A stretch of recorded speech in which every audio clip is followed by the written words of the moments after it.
The Vampyre, A Tale. By John Polidori. Extract of a letter from Geneva. I breathe freely in the neighborhood of this lake, the ground upon which I tread has been subdued from the earliest ages. The principal objects which immediately strike my eye, bring to my recollection scenes, in which man acted the hero and was the chief object of interest. Not to look back to earlier times of battles and sieges, here is the bust of Rousseau. Here is a house with an inscription denoting that the Geneva philosopher first drew breath under its roof. A little out of the town is Ferney, the residence of Voltaire. Where that wonderful, though certainly in many respects contemptible, character, received, like the hermits of old, the visits of pilgrims, not only from his own nation, but from the farthest boundaries of Europe. Here too is Bonnet's abode, and, a few steps beyond, the house of that astonishing woman Madame de Staël, perhaps the first of her sex, who has really proved its often claimed equality with the nobler man. We have before had women who have written interesting novels and poems, in which their tact at observing drawing-room characters has availed them. But never since the days of Heloise have those faculties which are peculiar to man, been developed as the possible inheritance of woman. Though even here, as in the case of Heloise, our sex have not been backward in alleging the existence of an Abelard in the person of M. Schlegel as the inspirer of her works. But to proceed, upon the same side of the lake, Gibbon, Bonnivard, Bradshaw, and others mark, as it were, the stages for our progress. Whilst upon the other side there is one house, built by Diodati, the friend of Milton, which has contained within its walls, for several months, that poet whom we have so often read together, and who, if human passions remain the same, and human feelings, like chords, on being swept by nature's impulses shall vibrate as before, will be placed by posterity in the first rank of our English poets. You must have heard, or the third canto of Childe Harold will have informed you, that Lord Byron resided many months in this neighborhood. I went with some friends a few days ago, after having seen Ferney, to view this mansion. I trod the floors with the same feelings of awe and respect as we did, together, those of Shakespeare's dwelling at Stratford. I sat down in a chair of the saloon, and satisfied myself that I was resting on what he had made his constant scat. I found a servant there who had lived with him. She, however, gave me but little information. She pointed out his bedchamber upon the same level as the saloon and dining room, and informed me that he retired to rest at 3, got up at 2, and employed himself a long time over his toilette. That he never went to sleep without a pair of pistols and a dagger by his side, and that he never eat animal food. He apparently spent some part of every day upon the lake in an English boat. There is a balcony from the saloon which looks upon the lake and the mountain Jura, and I imagine, that it must have been hence, he contemplated the storm beau magnificently described in the third canto. For you have from here a most extensive view of all the points he has therein depicted. I can fancy him like the scathed pine, whilst all around was sunk to repose, still waking to observe, what gave but a weak image of the storms which had desolated his own breast. The sky is changed. And such a change, O, night! And storm and darkness, ye are wandrau strong. Yet lovely in your strength, as is the light of a dark eye in woman. Far along, from peak to peak, the rattling crags among, leaps the Lyrae thunder. Not from one lone cloud, but every mountain now hath found a tongue. And Jura answers through her misty shroud, back to the joyous Alps who call to her aloud. And this is in the night, most glorious night. Thou art not sent for slumber. Let me be a sharer in thy far and fierce delight, a portion of the tempest and of me. How the lit lake shines a phosphoric sea, and the big rain comet dancing to the earth. And now again 'tis black, and now the glee of the loud hills shakes with its mountain mirth, as if they did rejoice o'er a young earthquake's birth. Now where the swift Rhine cleaves his way between heights which appear, as lovers who have parted in haste, whose mining depths so intervene, that they can meet no more, though broken-hearted. though, in their souls which thus each other thwarted. Love was the very root of the fond rage, which blighted their life's bloom, and then departed. Itself expired, but leaving them an age of years all winter, war within themselves to wage. I went down to the little port, if I may use the expression, wherein his vessel used to lay, and conversed with the category, who had the care of it. You may smile, but I have my pleasure in thus helping my personification of the individual I admire, by attaining to the knowledge of those circumstances which were daily around him. I have made numerous inquiries in the town concerning him, but can learn nothing. He only went into society there once, when M. Pickett took him to the house of a lady to spend the evening. They say he is a very singular man, and seem to think him very uncivil. Amongst other things they relate, that having invited M. Pickett and Bonstetten to dinner, he went on the lake to Chillon, leaving a gentleman who travelled with him to receive them and make his apologies. Another evening, being invited to the house of Lady D.H., he promised to attend, but upon approaching the windows of her ladyship's villa, and perceiving the room to be full of company, he set down his friend, desiring him to plead his excuse, and immediately returned home.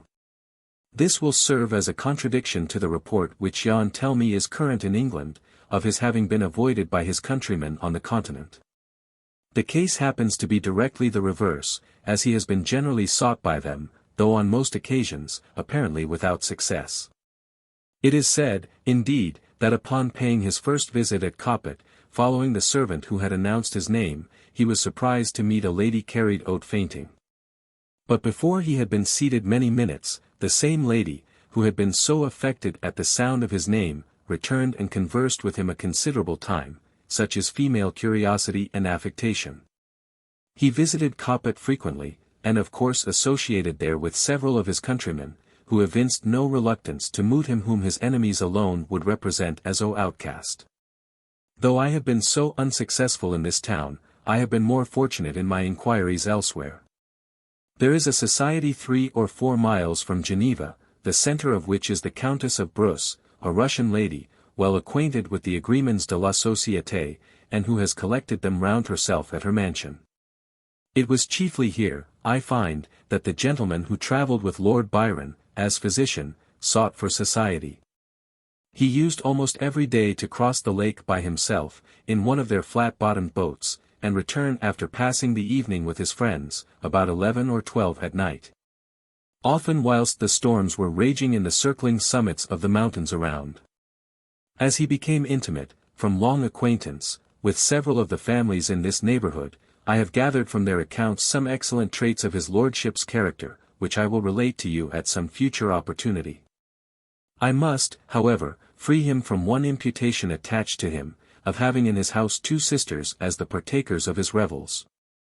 This is, like many other charges which have been brought against his lordship, entirely destitute of truth. His only companion was the physician I have already mentioned. The report originated from the following circumstance: Mr.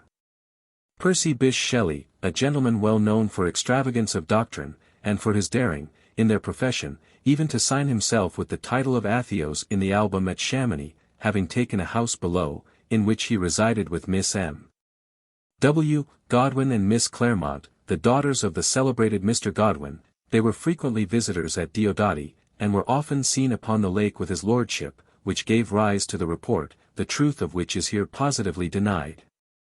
Among other things which the lady, from whom I procured these anecdotes, related to me, she mentioned the outline of a ghost story by Lord Byron. It appears that one evening Lord Mr. P. Shelley, the 2 ladies and the gentleman before alluded to, after having perused a German work, which was entitled Phantasmagoriana, began relating ghost stories. When his lordship having recited the beginning of Christabel, then unpublished, the whole took so strong a hold of Mr. Shelley's mind, that he suddenly started up and ran out of the room.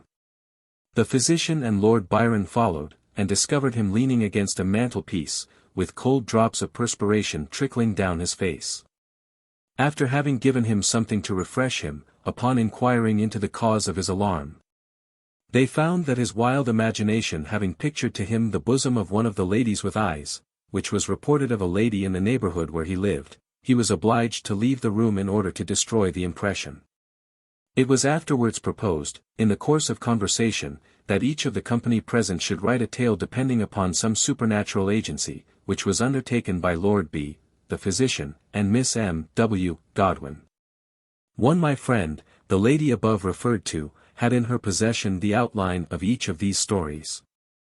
I obtained them as a great favor, and herewith forward them to you, as I was assured you would feel as much curiosity as myself, to peruse the debauches of so great a genius, and those immediately under his influence. How do you find this book?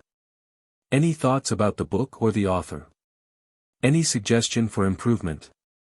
Please take a moment to share your thoughts in a comment. If you like it, share it with your friends who might enjoy it as well. Subscribe to keep in touch. Visit CompleteAudiobooks.com for more quality content. Introduction. The superstition upon which this tale is founded is very general in the East. Among the Arabians it appears to be common. It did not, however, extend itself to the Greeks until after the establishment of Christianity. And it has only assumed its present form since the division of the Latin and Greek churches. At which time, the idea becoming prevalent, that a Latin body could not corrupt if buried in their territory, it gradually increased, and formed the subject of many wonderful stories, still extant, of the dead rising from their graves, and feeding upon the blood of the young and beautiful. In the West it spread, with some slight variation, all over Hungary, Poland, Austria, and Lorraine, where the belief existed, that vampires nightly imbibed a certain portion of the blood of their victims, who became emaciated, lost their strength, and speedily died of consumptions. Whilst these human blood-suckers fattened, and their veins became distended to such a state of repletion, as to cause the blood to flow from all the passages of their bodies, and even from the very pores of their skins. In the London Journal, of March, 1732, is a curious, and, of course, credible account of a particular case of vampirism, which is stated to have occurred at Madrega, in Hungary. It appears, that upon an examination of the commander-in-chief and magistrates of the place, they positively and unanimously affirmed, that, about 5 years before, a certain Hayduke, named Arnold Paul, had been heard to say, that, at Kasovia, on the frontiers of the Turkish Servia, he had been tormented by a vampire, but had found a way to rid himself of the evil, by eating some of the earth out of the vampire's grave, and rubbing himself with his blood. This precaution, however, did not prevent him from becoming a vampire himself too. For, about 20 or 30 days after his death and burial, many persons complained of having been tormented by him, and a deposition was made, that 4 persons had been deprived of life by his attacks. To prevent further mischief, the inhabitants having consulted their Hadagni, 3 took up the body, and found it, as is supposed to be usual in cases of vampirism, fresh, and entirely free from corruption, and emitting at the mouth, nose, and ears pure and florid blood. Proof having been thus obtained, they resorted to the accustomed remedy. A stake was driven entirely through the heart and body of Arnold Paul, at which he is reported to have cried out as dreadfully as if he had been alive. This done, they cut off his head, burned his body, and threw the ashes into his grave. The same measures were adopted with the corpses of those persons who had previously died from vampirism, lest they should, in their turn, become agents upon others who survived them. This monstrous rhodomantade is here related, because it seems better adapted to illustrate the subject of the present observations than any other instance which could be adduced. In many parts of Greece it is considered as a sort of punishment after death, for some heinous crime committed whilst in existence, that the deceased is not only doomed to vampirize, but compelled to confine his infernal visitations solely to those beings he loved most while upon earth, those to whom he was bound by ties of kindred and affection. A supposition alluded to in the Gr. But first on earth, as vampire sent, thy corpse shall from its tomb be rent. Then ghastly haunt the native place, and suck the blood of all thy race. There from thy daughter, sister, wife, at midnight drain the stream of life. Yet loathe the banquet which perforce must feed thy livid living corpse. Thy victims, ere they yet expire, shall know the demon for their sire. As cursing thee, thou cursing them. Thy flowers are withered on the stem. But one that for thy crime must fall, the youngest, best beloved of all, shall bless thee with a father's name. That word shall wrap thy heart in flame. Yet thou must end thy task and mark her cheek's last tinge, her eyes' last spark, and the last glassy glance must view, which freezes o'er its lifeless blue.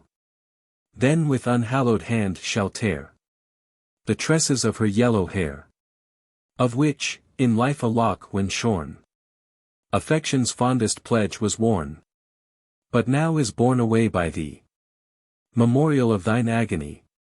Yet with thine own best blood shall drip thy gnashing tooth, and haggard lip. Then stalking to thy sullen grave, go, and with gowls and afrits rave, till these in horror shrink away from spectre more accursed than they. Mr. Southey has also introduced in his wild but beautiful poem of Thalaba, the vampire corpse of the Arabian maid Oniza, who is represented as having returned from the grave for the purpose of tormenting him she best loved whilst in existence. But this cannot be supposed to have resulted from the sinfulness of her life, she being portrayed throughout the whole of the tale as a complete type of purity and innocence. The veracious Tournefort gives a long account in his travels of several astonishing cases of vampirism, to which he pretends to have been an eyewitness. And Calmet, in his great work upon this subject, besides a variety of anecdotes, and traditionary narratives illustrative of its effects, has put forth some learned dissertations, tending to prove it to be a classical, as well as barbarian error. Many curious and interesting notices on this singularly horrible superstition might be added, though the present may suffice for the limits of a note, necessarily devoted to explanation, and which may now be concluded by merely remarking, that though the term vampire is the one in most general acceptation, there are several others synonymous with it, made use of in various parts of the world, as vrokoloka, vardolacha, gaul, brokoloka, and the vampire. It happened that in the midst of the dissipations attendant upon a London winter, there appeared at the various parties of the leaders of the ton a nobleman, more remarkable for his singularities, than his rank. He gazed upon the mirth around him, as if he could not participate therein. Apparently, the light laughter of the fair only attracted his attention, that he might by a look quell it, and throw fear into those breasts where thoughtlessness reigned. Those who felt this sensation of awe, could not explain whence it arose. Some attributed it to the dead grey eye, which, fixing upon the object's face, did not seem to penetrate, and at one glance to pierce through to the inward workings of the heart, but fell upon the cheek with a leaden ray that weighed upon the skin it could not pass. His peculiarities caused him to be invited to every house.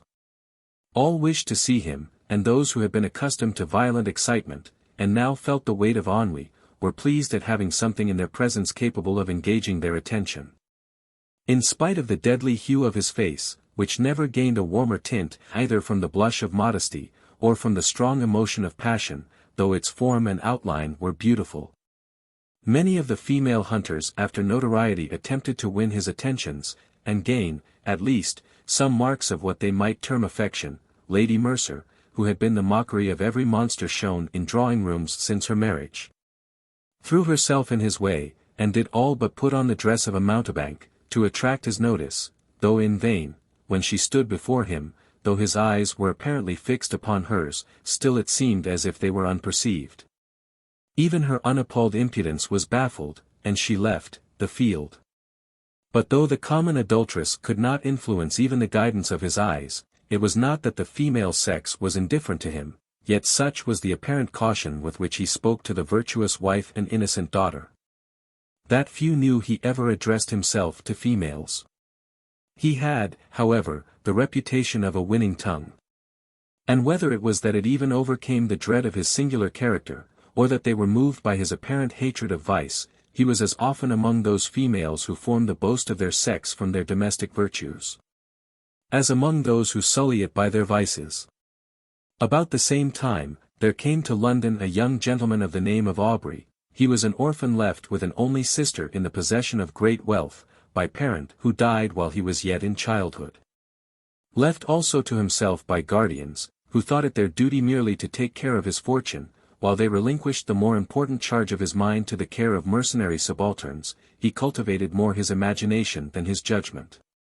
He had, hence, that high romantic feeling of honor and candor, which daily ruins so many milliners' apprentices. He believed all to sympathize with virtue, and thought that vice was thrown in by Providence merely for the picturesque effect of the scene, as we see in romances. He thought that the misery of a cottage merely consisted in the vesting of clothes, which were as warm, but which were better adapted to the painter's eye by their irregular folds and various colored patches. Methought, in fine, that the dreams of poets were the realities of life.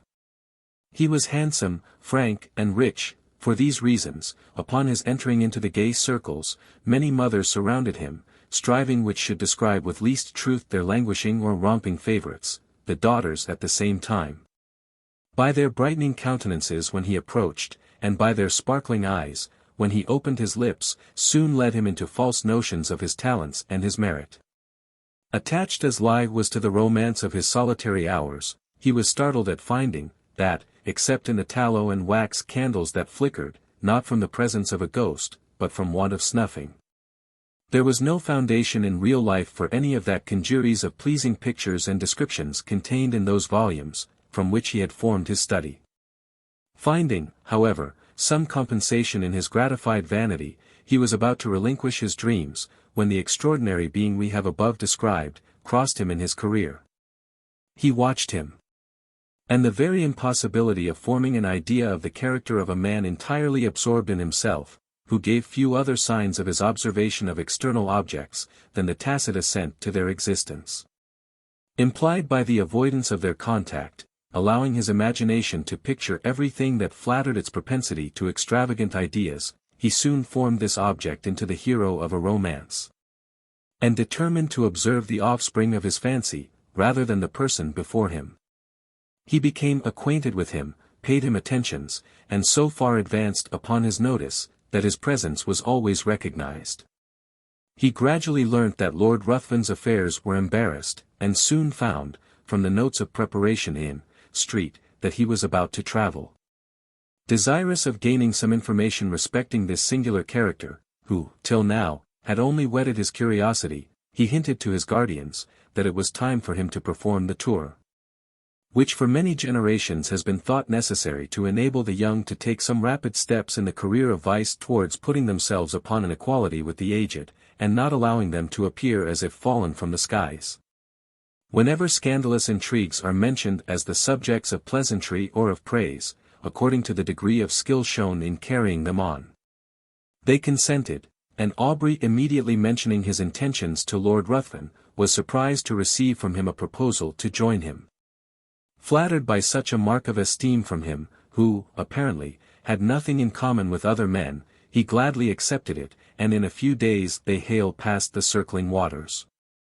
Hitherto, Aubrey had had no opportunity of studying Lord Ruthven's character, and now he found, that, though many more of his actions were exposed to his view, the results offered different conclusions from apparent motives to his conduct. His companion was profuse in his liberality, the idle, the vagabond, and the beggar, received from his hand more than enough to relieve their immediate wants. But Aubrey could not avoid remarking, that it was not upon the virtuous, reduced to indigence by the misfortunes attendant even upon virtue, that he bestowed his alms. These were sent from the door with hardly suppressed sneers.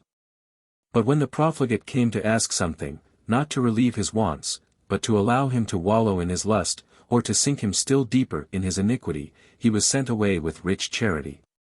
This was, however, attributed by him to the greater importunity of the vicious, which generally prevails over the retiring bashfulness of the virtuous indigent. There was one circumstance about the charity of his lordship, which was still more impressed upon his mind. All those upon whom it was bestowed, inevitably found that there was a curse upon it, for they were all either led to the scaffold, or sunk to the lowest and the most abject misery.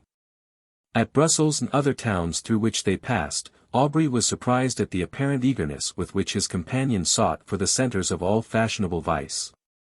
There he entered into all the spirit of the faro table, he bet, and always gambled with success, except where the known sharper was his antagonist, and then he lost even more than he gained.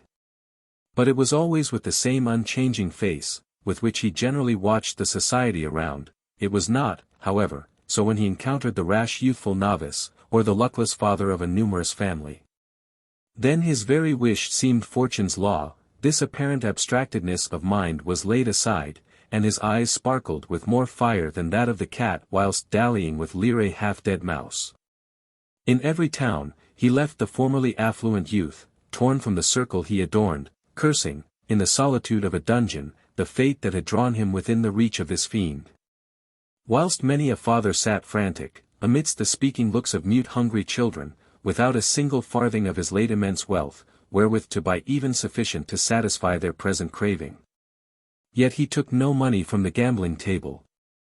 But immediately lost, to the ruiner of many, the last guilder he had just snatched from the convulsive grasp of the innocent. This might but be the result of a certain degree of knowledge, which was not, however, capable of combating the cunning of the more experienced. Aubrey often wished to represent this to his friend, and beg him to resign that charity and pleasure which proved the ruin of all, and did not tend to his own profit. But he delayed it, for each day he hoped his friend would give him some opportunity of speaking frankly and openly to him. However, this never occurred. Lord Ruthven in his carriage, and amidst the various wild and rich scenes of nature, was always the same, his eye spoke less than his lip. And though Aubrey was near the object of his curiosity, he obtained no greater gratification from it than the constant excitement of vainly wishing to break that mystery, which to his exalted imagination began to assume the appearance of something supernatural. They soon arrived at Rome, and Aubrey for a time lost sight of his companion. He left him in daily attendance upon the morning circle of an Italian countess, whilst he went in search of the memorials of another almost deserted city. Whilst he was thus engaged, letters arrived from England, which he opened with eager impatience. The first was from his sister, breathing nothing but affection, the others were from his guardians, the latter astonished him.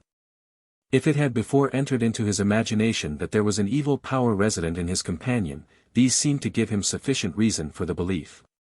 His guardians insisted upon his immediately leaving his friend, and urged, that his character was dreadfully vicious, for that the possession of irresistible powers of seduction, rendered his licentious habits more dangerous to society. It had been discovered, that his contempt for the adulteress had not originated in hatred of her character, but that he had required, to enhance his gratification, that his victim, the partner of his guilt, should be hurled from the pinnacle of unsullied virtue, down to the lowest abyss of infamy and degradation. In fine, that all those females whom he had sought, apparently on account of their virtue, had, since his departure, thrown even the mask aside, and had not scrupled to expose the whole deformity of their vices to the public gaze. Aubrey determined upon leaving one, whose character had not yet shown a single bright point on which to rest the eye. He resolved to invent some plausible pretext for abandoning him altogether, purposing, in the meanwhile, to watch him more closely, and to let no slight circumstances pass by unnoticed. He entered into the same circle, and soon perceived, that his lordship was endeavouring to work upon the inexperience of the daughter of the lady whose house he chiefly frequented. In Italy, it is seldom that an unmarried female is met with in society, he was therefore obliged to carry on his plans in secret. But Aubrey's eye followed him in all his windings, and soon discovered that an assignation had been appointed, which would most likely end in the ruin of an innocent, though thoughtless girl. Losing no time, he entered the apartment of Lord Ruthven, and abruptly asked him his intentions with respect to the lady, informing him at the same time that he was aware of his being about to meet her that very night. Lord Ruthven answered, that his intentions were such as he supposed all would have upon such an occasion, and upon being pressed whether he intended to marry her, merely laughed. Aubrey retired. And, immediately writing a note, to say, that from that moment he must decline accompanying his lordship in the remainder of their proposed tour, he ordered his servant to seek other apartments, and calling upon the mother of the lady, informed her of all he knew, not only with regard to her daughter, but also concerning the character of his lordship. The assignation was prevented. Lord Ruthven next day merely sent his servant to notify his complete assent to a separation, but did not hint any suspicion of his plans having been foiled by Aubrey's interposition. Having left Rome, Aubrey directed his steps towards Greece, and crossing the peninsula, soon found himself at Athens. He then fixed his residence in the house of a Greek, and soon occupied himself in tracing the faded records of ancient glory upon monuments that apparently, ashamed of chronicling the deeds of freemen only before slaves, had hidden themselves beneath the sheltering soil or many-colored lichen.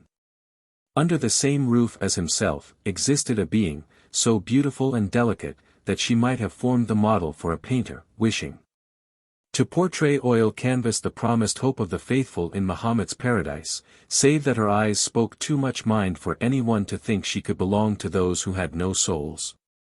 As she danced upon the plain, or tripped along the mountain side, one would have thought the gazelle a poor type of her beauties.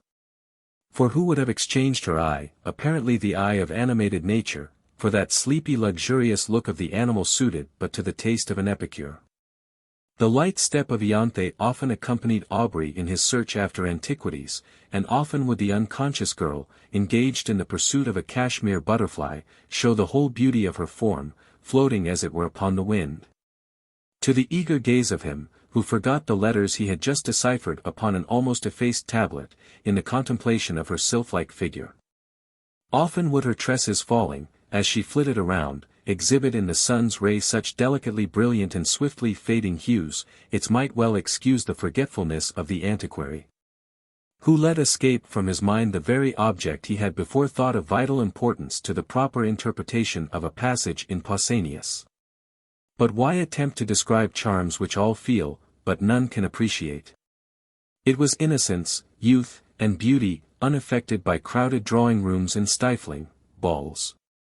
Whilst he drew those remains of which lie wished to preserve a memorial for his future hours, she would stand by, and watch the magic effects of his pencil, in tracing the scenes of her native place. She would then describe to him the circling dance upon the open plain, would paint, to him in all the glowing colors of youthful memory, the marriage pomp she remembered viewing in her infancy. And then, turning to subjects that had evidently made a greater impression upon her mind, would tell him all the supernatural tales of her nurse. Her earnestness and apparent belief of what she narrated, excited the interest even of Aubrey. And often as she told him the tale of the living vampire, who had passed years amidst his friends, and dearest ties, forced every year, by feeding upon the life of a lovely female to prolong his existence for the ensuing months, his blood would run cold, whilst he attempted to laugh her out of such idle and horrible fantasies. Greater than but Laith cited to him the names of old men, who had at last detected one living among themselves, after several of their near relatives and children had been found marked with the stamp of the fiend's appetite. And when she found him so incredulous, she begged of him to believe her, for it had been remarked, that those who had dared to question their existence, always had some proof given, which obliged them, with grief and heartbreaking, to confess it was true. She detailed to him the traditional appearance of these monsters, and his horror was increased, by hearing a pretty accurate description of Lord Ruthven. He, however, still persisted in persuading her, that there could be no truth in her fears, though at the same time he wondered at the many coincidences which had all tended to excite a belief in the supernatural power of Lord Ruthven. Aubrey began to attach himself more and more to Ianthe. Her innocence, so contrasted with all the affected virtues of the women among whom he had sought for his vision of romance, won his heart. And while he ridiculed the idea of a young man of English habits, marrying an uneducated Greek girl, still he found himself more and more attached to the almost fairy form before him. He would tear himself at times from her, and, forming a plan for some antiquarian research, he would depart, determined not to return until his object was attained. But he always found it impossible to fix his attention upon the ruins around him, whilst in his mind he retained an image that seemed alone the rightful possessor of his thoughts. Ianthe was unconscious of his love, and was ever the same frank infantile being he had known. She always seemed to part from him with reluctance. But it was because she had no longer any one with whom she could visit her favorite haunts, whilst her guardian was occupied in sketching or uncovering some fragment which had yet escaped the destructive hand of time. She had appealed to her parents on the subject of vampires, and they both, with several present, affirmed their existence, pale with horror at the very name. Soon after, Aubrey determined to proceed upon one of his excursions, which was to detain him for a few hours. When they heard the name of the place, they all at once begged of him not to return at night, as he must necessarily pass through a wood, where no Greek would ever remain, after the day had closed, upon any consideration. They described it as the resort of the vampires in their nocturnal orgies, and denounced the most heavy evils as impending upon him who dared to cross their path. Aubrey made light of their representations, and tried to laugh them out of the idea. But when he saw them shudder at his daring thus to mock a superior, infernal power, the very name of which apparently made their blood freeze, he was silent. Next morning Aubrey set off upon his excursion unattended. He was surprised to observe the melancholy face of his host, and was concerned to find that his words, mocking the belief of those horrible fiends, had inspired them with such terror. When he was about to depart, Ianthe came to the side of his horse, and earnestly begged of him to return, or night allowed the power of these beings to be put in action. He promised. He was, however, so occupied in his research, that lie did not perceive that daylight would soon end, and that in the horizon there was one of those specks which, in the warmer climates, so rapidly gather into a tremendous mass, and pour all their rage upon the devoted country. He at last, however, mounted his horse, determined to make up by speed for his delay, but it was too late. Twilight, in these southern climates, is almost unknown.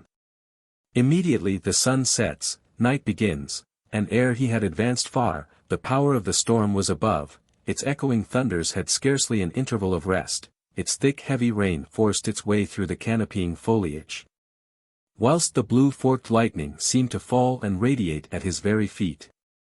Suddenly his horse took fright, and he was carried with dreadful rapidity through the entangled forest.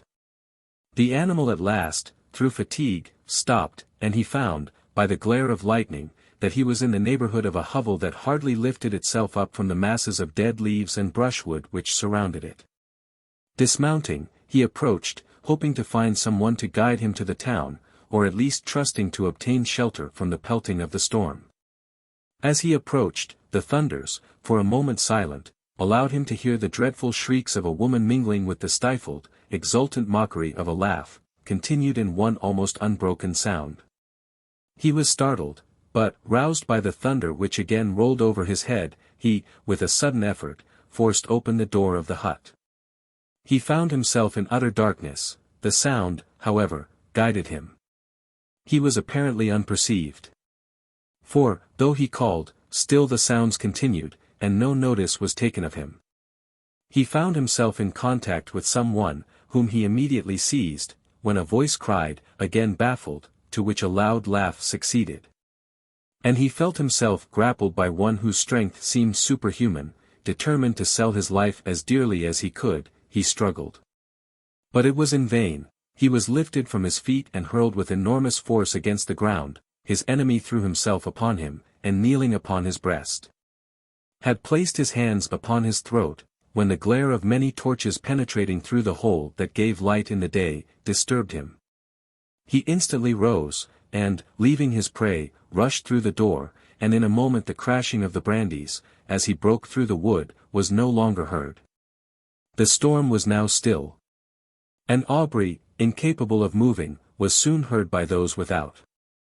They entered, the light of their torches fell upon the mud walls, and the thatch loaded on every individual straw with heavy flakes of soot.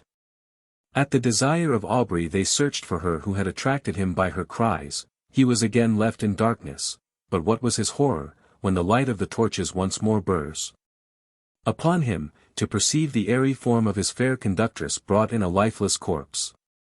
He shut his eyes, hoping that it was but a vision arising from his disturbed imagination. But he again saw the same form, when he unclosed them, stretched by his side. There was no color upon her cheek, not even upon her lip. Yet there was a stillness about her face that seemed almost as attaching as the life that once dwelt there. Upon her neck and breast was blood, and upon her throat were the marks of teeth having opened the vein. To this the men pointed, crying, simultaneously struck with horror, "A vampire! A vampire!" A litter was quickly formed, and Aubrey was laid by the side of her who had lately been to him the object of so many bright and fairy visions, now fallen with the flower of life that had died within her. He knew not what his thoughts were, his mind was benumbed and seemed to shun reflection, and take refuge in vacancy. He held almost unconsciously in his hand a naked dagger of a particular construction, which had been found in the hut. They were soon met by different parties who had been engaged in the search of her whom a mother had missed. Their lamentable cries, as they approached the city, forewarned the parents of some dreadful catastrophe. To describe their grief would be impossible, but when they ascertained the cause of their child's death, they looked at Aubrey, and pointed to the corpse. They were inconsolable, both died broken-hearted. Aubrey being put to bed was seized with a most violent fever, and was often delirious.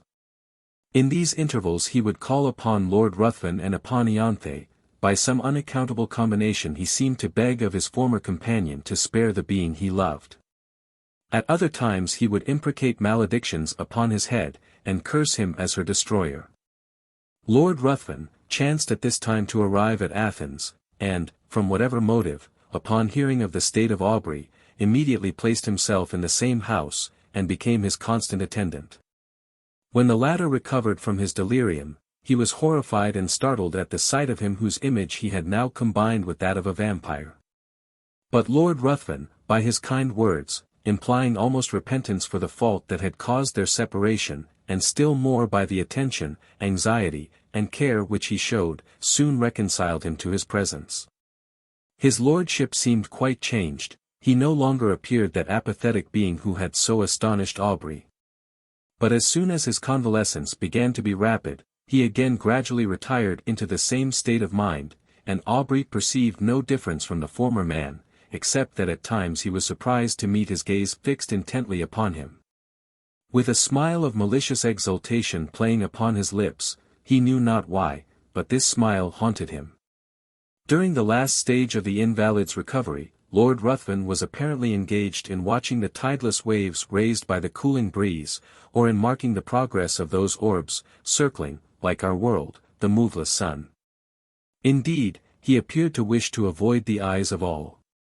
Aubrey's mind, by this shock, was much weakened, and that elasticity of spirit which had once so distinguished him now seemed to have fled forever. He was now as much a lover of solitude and silence as Lord Ruthven, but much as he wished for solitude, his mind could not find it in the neighborhood of Athens. If he sought it amidst the ruins he had formerly frequented, Ianthe's form stood by his side; if he sought it in the woods, her light step would appear wandering amidst the underwood, in quest of the modest violet. Then suddenly turning round, would show, to his wild imagination, her pale face and wounded throat, with a meek smile upon her lips. He determined to fly scenes, every feature of which created such bitter associations in his mind. He proposed to Lord Ruthven, to whom he held himself bound by the tender care he had taken of him during his illness, that they should visit those parts of Greece neither had yet seen. They travelled in every direction, and sought every spot to which a recollection could be attached, but though they thus hastened from place to place, yet they seemed not to heed what they gazed upon. They heard much of robbers, but they gradually began to slight these reports, which they imagined were only the invention of individuals, whose interest it was to excite the generosity of those whom they defended from pretended dangers. In consequence of thus neglecting the advice of the inhabitants, on one occasion they travelled with only a few guards, more to serve as guides than as a defence. Upon entering, however, a narrow defile, at the bottom of which was the bed of a torrent, with large masses of rock brought down from the neighbouring precipices, they had reason to repent their negligence. For scarcely were the whole of the party engaged in the narrow pass, when they were startled by the whistling of bullets close to their heads, and by the echoed report of several guns. In an instant their guards had left them, and, placing themselves behind rocks, had begun to fire in the direction whence the report came. Lord Ruthven and Aubrey, imitating their example, retired for a moment behind the sheltering turn of the defile, but ashamed of being thus detained by a foe, who with insulting shouts bade them advance, and being exposed to unresisting slaughter. If any of the robbers should climb above and take them in the rear, they determined at once to rush forward in search of the enemy. Hardly had they lost the shelter of the rock, when Lord Ruthven received a shot in the shoulder, which brought him to the ground.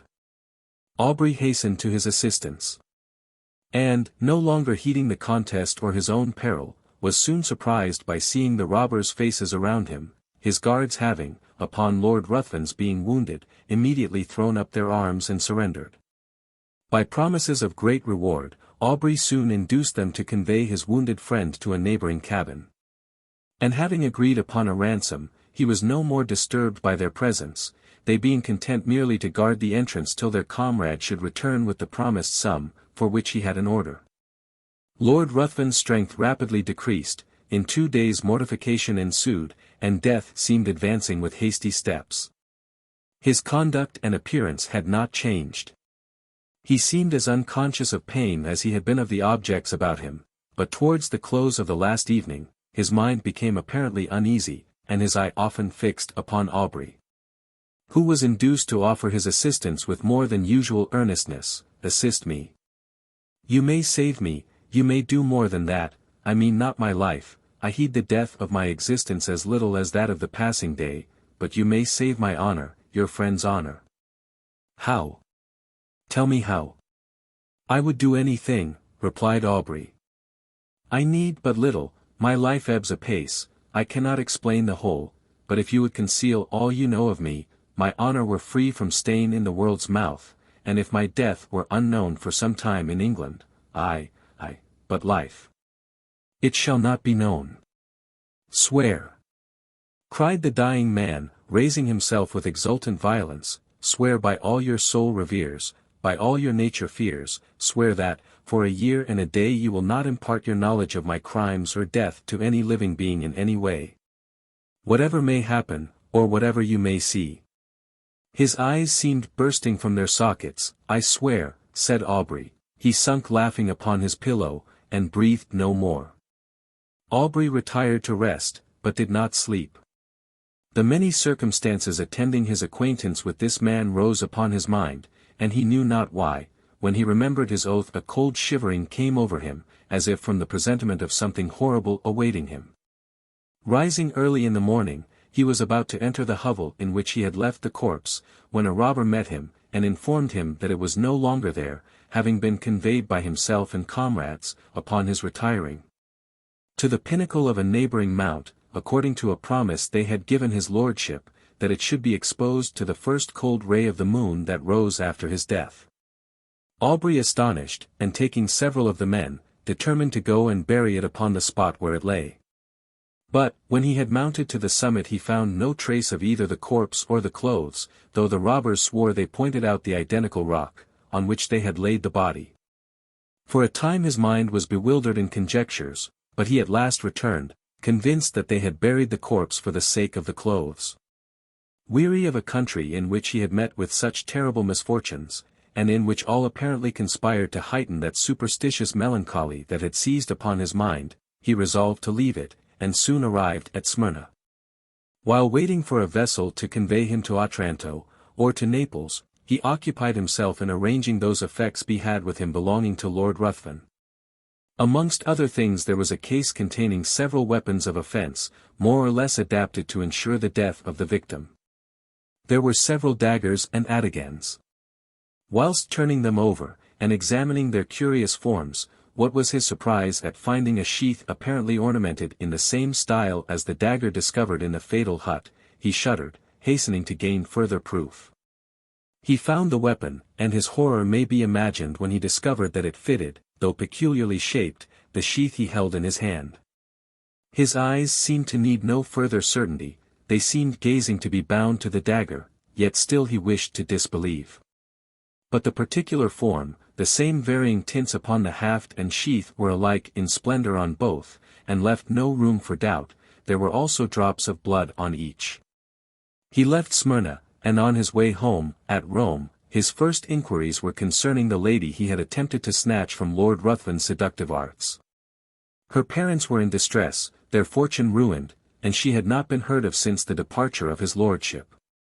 Aubrey's mind became almost broken under so many repeated horrors. He was afraid that this lady had fallen a victim to the destroyer of Ianthe. He became morose and silent, and his only occupation consisted in urging the speed of the postilions, as if he were going to save the life of someone he held dear. He arrived at Calais. A breeze, which seemed obedient to his will, soon wafted him to the English shores. And he hastened to the mansion of his fathers, and there, for a moment, appeared to lose, in the embraces and caresses of his sister, all memory of the past. If she before, by her infantine caresses, had gained his affection, now that the woman began to appear, she was still more attaching as a companion. Miss Aubrey had not that winning grace which gains the gaze and applause of the drawing-room assemblies. There was none of that light brilliancy which only exists in the heated atmosphere of a crowded apartment. Her blue eye was never lit up by the levity of the mind beneath.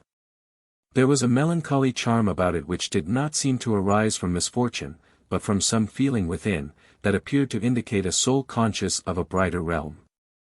Her step was not that light footing, which strays where'er a butterfly or a color may attract, it was sedate and pensive. When alone, her face was never brightened by the smile of joy. But when her brother breathed to her his affection, and would in her presence forget those griefs she knew destroyed his rest, who would have exchanged her smile for that of the voluptuary? It seemed as if those eyes, that face were then playing in the light of their own native sphere. She was yet only 18, and had not been presented to the world, it having been thought by her guardians more fit that her presentation should be delayed until her brother's return from the continent, when he might be her protector. It was now, therefore, resolved that the next drawing-room, which was fast approaching, should be the epoch of her entry into the busy scene. Aubrey would rather have remained in the mansion of his fathers, and fed upon the melancholy which overpowered him. He could not feed interest about the frivolities of fashionable strangers, when his mind had been so torn by the events he had witnessed, but he determined to sacrifice his own comfort to the protection of his sister. They soon arrived in town, and prepared for the next day, which had been announced as a drawing-room. The crowd was excessive, a drawing-room had not been held for a long time, and all who were anxious to bask in the smile of royalty, hastened thither. Aubrey was there with his sister. While he was standing in a corner by himself, heedless of all around him, engaged in the remembrance that the first time he had seen Lord Ruthven was in that very place, he felt himself suddenly seized by the arm. And a voice he recognized too well, sounded in his ear, "Remember your oath." He had hardly courage to turn, fearful of seeing a spectre that would blast him, when he perceived, at a little distance, the same figure which had attracted his notice on this spot upon his first entry into society. He gazed till his limbs almost refusing to bear their weight, he was obliged to take the arm of a friend, and forcing a passage through the crowd, he threw himself into his carriage, and was driven home. He paced the room with hurried steps, and fixed his hands upon his head, as if he were afraid his thoughts were bursting from his brain. Lord Ruthven again before him, circumstances started up in dreadful array, the dagger, his oath. He roused himself, he could not believe it possible, the dead rise again. He thought his imagination had conjured up the image, his mind was resting upon. It was impossible that it could be real, he determined, therefore, to go again into society, for though he attempted to ask concerning Lord Ruthven, the name hung upon his lips, and he could not succeed in gaining information. He went a few nights after with Lib's sister to the assembly of a near relation. Leaving her under the protection of a matron, he retired into a recess, and there gave himself up to his own devouring thoughts. Perceiving, at last, that many were leaving, he roused himself, and entering another room, found his sister surrounded by several, apparently in earnest conversation. He attempted to pass and get near her, when one, whom he requested to move, turned round, and revealed to him those features he most abhorred. He sprang forward, seized his sister's arm, and, with hurried step, forced her towards the street. At the door he found himself impeded by the crowd of servants who were waiting for their lords. And while he was engaged in passing them, he again heard that voice whisper close to him, "Remember your oath." He did not dare to turn, but, hurrying his sister, soon reached home. Aubrey became almost distracted. If before his mind had been absorbed by one subject, how much more completely was it engrossed, now that the certainty of the monster's living again pressed upon his thoughts. His sister's attentions were now unheeded, and it was in vain that she entreated him to explain to her what had caused his abrupt conduct. He only uttered a few words, and those terrified her. The more he thought, the more he was bewildered. His oath startled him. Was he then to allow this monster to roam, bearing ruin upon his breath, amidst all he held dear, and not avert its progress? His very sister might have been touched by him. But even if he were to break his oath, and disclose his suspicions, who would believe him?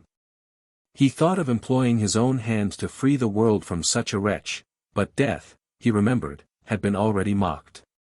For days he remained in this state, shut up in his room. He saw no one, and eat only when his sister came, who, with eyes streaming with tears, besought him, for her sake, to support nature. At last, no longer capable of bearing stillness and solitude, he left his house, roamed from street to street, anxious to fly that image which haunted him. His dress became neglected, and he wandered, as often exposed to the noonday sun as to the midnight damps. He was no longer to be recognized. At first he returned with the evening to the house. But at last he laid him down to rest wherever fatigue overtook him. His sister, anxious for his safety, employed people to follow him, but they were soon distanced by him who fled from a pursuer swifter than any, from thought. His conduct, however, suddenly changed. Struck with the idea that he left by his absence the whole of his friends, with a fiend amongst them, of whose presence they were unconscious, he determined to enter again into society, and watch him closely, anxious to forewarn. In spite of his oath, all whom Lord Ruthven approached with intimacy. But when he entered into a room, his haggard and suspicious looks were so striking, his inward shuddering so visible, that his sister was at last obliged to beg of him to abstain from seeking, for her sake, a society which affected him so strongly. When, however, remonstrance proved unavailing, the guardians thought proper to interpose, and, fearing that his mind was becoming alienated, they thought it high time to resume again that trust which had been before imposed upon them by Aubrey's parents. Desirous of saving him from the injuries and sufferings he had daily encountered in his wanderings, and of preventing him from exposing to the general eye those marks of what they considered folly, they engaged a physician to reside in the house, and take constant care of him. He hardly appeared to notice it, so completely was his mind absorbed by one terrible subject. His incoherence became at last so great, that he was confined to his chamber. There he would often lie for days, incapable of being roused. He had become emaciated, his eyes had attained a glassy luster, the only sign of affection and recollection remaining displayed itself upon the entry of his sister. Then he would sometimes start, and, seizing her hands, with looks that severely afflicted her, he would desire her not to touch him. "Oh, do not touch him, if your love for me is aught, do not go near him." When, however, she inquired to whom he referred, his only answer was, "True. True," and again he sank into a state, whence not even she could rouse him. This lasted many months. Gradually, however, as the year was passing, his incoherences became less frequent, and his mind threw off a portion of its gloom, whilst his guardians observed that several times in the day he would count upon his fingers a definite number, and then smile. The time had nearly elapsed, when, upon the last day of the year, one of his guardians entering his room, began to converse with his physician upon the melancholy circumstance of Aubrey's being in so awful a situation, when his sister was going next day to be married. Instantly Aubrey's attention was attracted, he asked anxiously to whom. Glad of this mark of returning intellect, of which they feared he had been deprived, they mentioned the name of the Earl of Marsden. Thinking this was a young earl whom he had met with in society, Aubrey seemed pleased, and astonished them still more by his expressing his intention to be present at the nuptials, and desiring to see his sister. They answered not, but in a few minutes his sister was with him.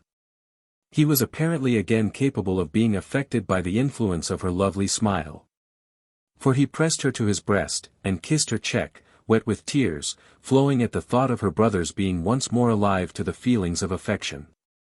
He began to speak with all his wonted warmth, and to congratulate her upon her marriage with a person so distinguished for rank and every accomplishment, when he suddenly perceived a locket upon her breast. Opening it, what was his surprise at beholding the features of the monster who had so long influenced his life. He seized the portrait in a paroxysm of rage, and trampled it under foot. Upon her asking him why he thus destroyed the resemblance of her future husband, he looked as if he did not understand her, then seizing her hands, and gazing on her with a frantic expression of countenance. He bade her swear that she would never wed this monster, but he could not advance. It seemed as if that voice again bade him remember his oath. He turned suddenly round, thinking Lord Ruthven was near him but saw no one. In the meantime the guardians and physician, who had heard the whole, and thought this was but a return of his disorder, entered, and forcing him from Miss Aubrey, desired her to leave him. He fell upon his knees to them, he implored, he begged of them to delay but for one day.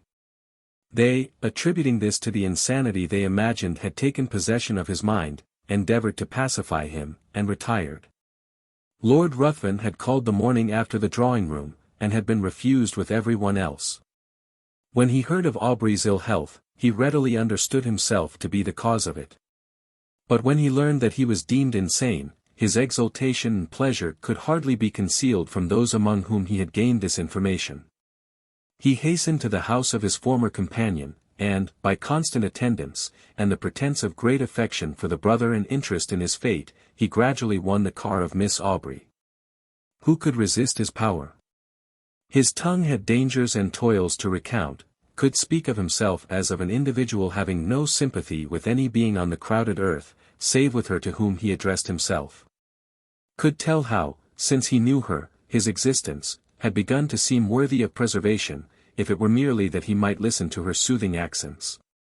In fine, he knew so well how to use the serpent's art, or such was the will of fate, that he gained her affections.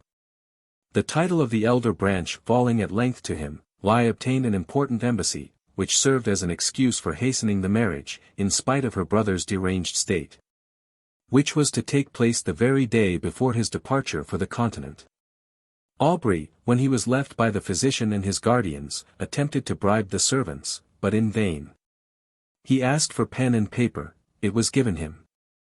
B wrote a letter to his sister, conjuring her, as she valued her own happiness, her own honor, and the honor of those now in the grave, who once held her in their arms as their hope and the hope of their house, to delay but for a few hours that marriage, on which he denounced the most heavy curses. The servants promised they would deliver it, but giving it to the physician, he thought it better not to harass any more the mind of Miss Aubrey by, what he considered, the ravings of a maniac. Night passed on without rest to the busy inmates of the house, and Aubrey heard, with a horror that may more easily be conceived than described, the notes of busy preparation. Morning came, and the sound of carriages broke upon his ear. Aubrey grew almost frantic. The curiosity of the servants at last overcame their vigilance, they gradually stole away, leaving him in the custody of an helpless old woman. He seized the opportunity, with one bound was out of the room, and in a moment found himself in the apartment where all were nearly assembled. Lord Ruthven was the first to perceive him. Lai immediately approached, and, taking his arm by force, hurried him from the room, speechless with rage.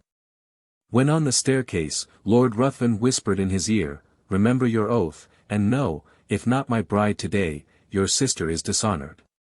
Women are frail." So saying, he pushed him towards his attendants, who, roused by the old woman, had come in search of him. Aubrey could no longer support himself, his rage not finding vent, had broken a blood vessel, and he was conveyed to bed. This was not mentioned to his sister, who was not present when he entered, as the physician was afraid of agitating her. The marriage was solemnized, and the bride and bridegroom left London. Aubrey's weakness increased. The effusion of blood produced symptoms of the near approach of death. He desired his sister's guardians might be called, and when the midnight hour had struck, he related composedly what the reader has perused. He died immediately after. The guardians hastened to protect Miss Aubrey, but when they arrived, it was too late. Lord Ruthven had disappeared, and Aubrey's sister had glutted the thirst of a vampire. Extract of a letter, containing an account of Lord Byron's residence in the island of Mitylene. The world was all before him, where to choose his place of rest, and Providence his guide. In sailing through the Grecian archipelago, on board one of His Majesty's vessels, in the year 1812, we put into the harbour of Mitylene, in the island of that name. The beauty of this place, and the certain supply of cattle and vegetables always to be had there, induce many British vessels to visit it, both men of war and merchantmen. And though it lies rather out of the track for ships bound to Smyrna, its bounties amply repay for the deviation of a voyage. We landed, as usual, at the bottom of the bay, and whilst the men were employed in watering, and the purser bargaining for cattle with the natives, the clergyman and myself took a ramble to the cave called Homer's School, and other places, where we had been before. On the brow of Mount Ida, a small monticule so named, we met with and engaged a young Greek as our guide, who told us he had come from Scio with an English lord, who left the island 4 days previous to our arrival in his felucca. He engaged me as a pilot, said the Greek, and would have taken me with him, but I did not choose to quit Mitylene, where I am likely to get married. He was an odd, but a very good man. The cottage over the hill, facing the river, belongs to him, and he has left an old man in charge of it. He gave Dominic, the wine trader, 600 zechines for it, about £250 English currency, and has resided there about 14 months. Though not constantly. For he sails in his felucca very often to the different islands. This account excited our curiosity very much, and we lost no time in hastening to the house where our countryman had resided. We were kindly received by an old man, who conducted us over the mansion. It consisted of 4 apartments on the ground floor, an entrance hall, a drawing room, a sitting parlour, and a bedroom, with a spacious closet annexed. They were all simply decorated, plain green-stained walls, marble tables on either side, a large myrtle in the centre, and a small fountain beneath, which could be made to play through the branches by moving a spring fixed in the side of a small bronze Venus in a leaning posture. A large couch or sofa completed the furniture. In the hall stood half a dozen English cane chairs, and an empty bookcase. There were no mirrors, nor a single painting. The bedchamber had merely a large mattress spread on the floor, with 2 stuffed cotton quilts and a pillow, the common bed throughout Greece. In the sitting room we observed a marble recess, formerly, the old man told us, filled with books and papers, which were then in a large seaman's chest in the closet. It was open, but we did not think ourselves justified in examining the contents. On the tablet of the recess lay Voltaire's, Shakespeare's, Boileau's, and Rousseau's works complete, Volney's Ruins of Empires, Zimmermann, in the German language, Klopstock's Messiah, Kotzebue's novels, Schiller's Play of the Robbers, Milton's Paradise Lost, an Italian edition, printed at Parma in 1810, several small pamphlets from the Greek press at Constantinople, much torn, but no English book of any description. Most of these books were filled with marginal notes, written with a pencil, in Italian and Latin. The Messiah was literally scribbled all over, and marked with slips of paper, on which also were remarks. The old man said, the Lord had been reading these books the evening before he sailed, and forgot to place them with the others, but, said he, there they must lie until his return. For he is so particular, that were I to move one thing without orders, he would frown upon me for a week together. He is otherways very good. I once did him a service. And I have the produce of this farm for the trouble of taking care of it, except 20 zechines which I pay to an aged Armenian who resides in a small cottage in the wood, and whom the Lord brought here from Adrianople. I don't know for what reason. The appearance of the house externally was pleasing. The portico in front was 50 paces long and 14 broad, and the fluted marble pillars with black plinths and fretwork cornices, as it is now customary in Grecian architecture, were considerably higher than the roof. The roof, surrounded by a light stone balustrade, was covered by a fine Turkey carpet, beneath an awning of strong coarse linen. Most of the housetops are thus furnished, as upon them the Greeks passed their evenings in smoking, drinking light wines, such as Lacryma Christi, eating fruit, and enjoying the evening breeze. On the left hand as we entered the house, a small streamlet glided away, grapes, oranges and limes were clustering together on its borders, and under the shade of two large myrtle bushes, a marble scat with an ornamental wooden back was placed. On which we were told, the Lord passed many of his evenings and nights till 12 o'clock, reading, writing, and talking to himself. I suppose, said the old man, praying, for he was very devout, and always attended our church twice a week, beside Sundays. The view from this seat was what may be termed a bird's-eye view. A line of rich vineyards led the eye to Mount Calcla, covered with olive and myrtle trees in bloom, and on the summit of which an ancient Greek temple appeared in majestic decay. A small stream issuing from the ruins descended in broken cascades, until it was lost in the woods near the mountain's base.